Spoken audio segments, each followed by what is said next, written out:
What is going on, everybody? It's your boy Anthony, Long Island Fish Guy here, and on today's video, we're going to be taking a look at the 220 gallon aquarium because we added some new fish in there. But we didn't add new fish that we got into the fish room. These are fish we've actually had for quite some time now. They were actually living inside of the 125 gallon aquarium, which is right over there.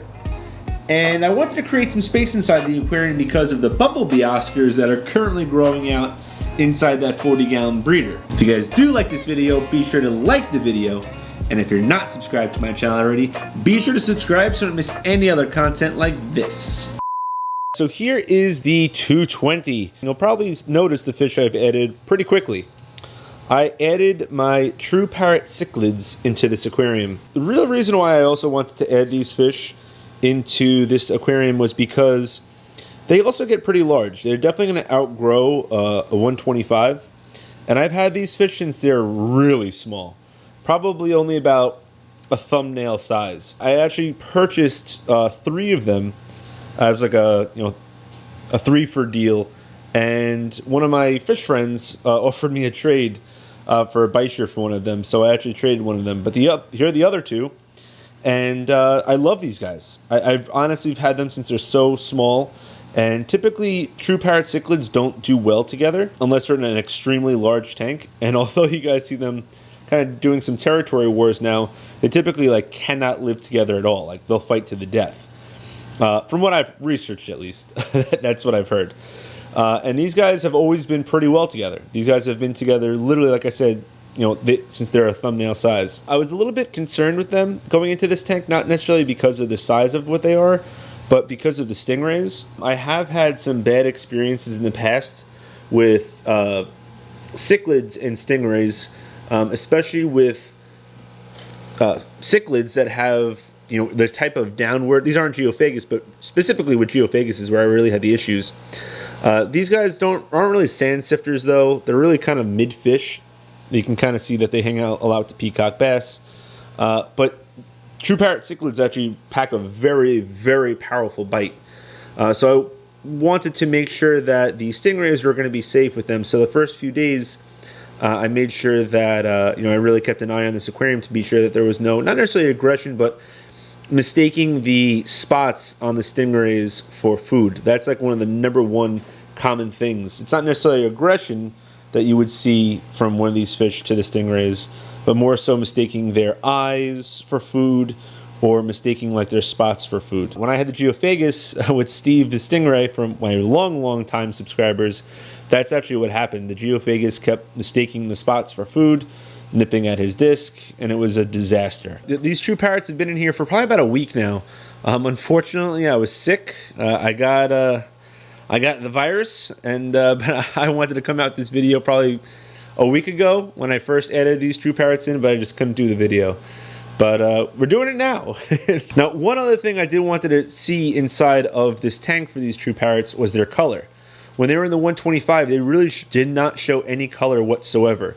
They only really showed kind of a brownish, really kind of that dark brown color. You can see right now they have a lot more of that blue. There's a lot more of the colorful, true Parrot cichlid look that comes out of them inside of this aquarium. And that might be for a number of reasons why. It could be because of the overall lighting inside of this aquarium is a little bit better. These are the AI prime lights for freshwater. It could be because of the tannins inside of the water. It could be the lighter sand with the driftwood. But this is my 125 gallon aquarium if you guys are new to my channel. If you guys do know, this is kind of a similar setup. Do have nice lights on here too. These are the Fluval Aqua Sky LEDs.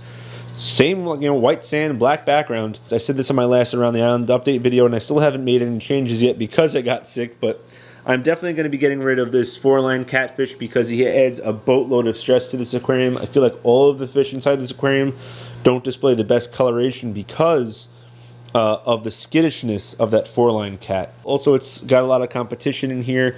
We got a gar, we have the Jack Dempsey in the center with the Balzani cichlids. We have a red wolffish right down there in the corner. So there's also a lot of competition inside this tank, and we also have to create more space for those bumblebee Oscars when we do want to move them into this aquarium. One other thing I wanted to make sure that was going to be okay inside this tank, because this tank's my baby, guys. You know, having a big, large aquarium like this, a 200, I know it doesn't really look that big right now on camera, but this is a very large aquarium. It's a 220-gallon aquarium. I mean, those peacock bass, they are at minimum 15 inches.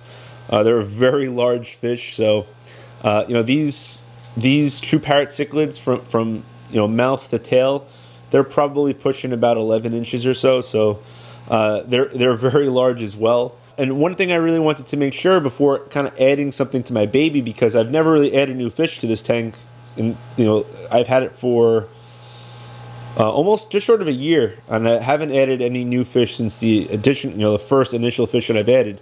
So I wanted to make sure that, you know, these true parrot cichlids didn't really throw off the balance inside this tank, was the actual fighting with any of the other fish. This datinoid does kind of cause some issues for the peacock bass, and he always kind of fights with really anything inside the tank. And that's really the main competition for the true parrots. They don't really fight with the peacock bass at all.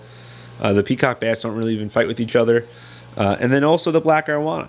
The black arowana really just kind of stays in his own lane and just likes to eat food when it hits the aquarium. These true parrot cichlids, they're going to be adding a little bit more size inside this aquarium. I am looking forward to that. I heard these guys get relatively big. I hear a lot of different things. Some people say 12 inches. Some people say 18 inches. I really am not sure, to be honest with you, how big these guys get. I wouldn't be surprised if they maybe put on another 2-3 inches or so. Maybe a couple more, you know, a lot bigger maybe in overall size and weight, but I can't really see them getting much longer than they already currently are. But I am definitely giving them the space that they need in order to do that.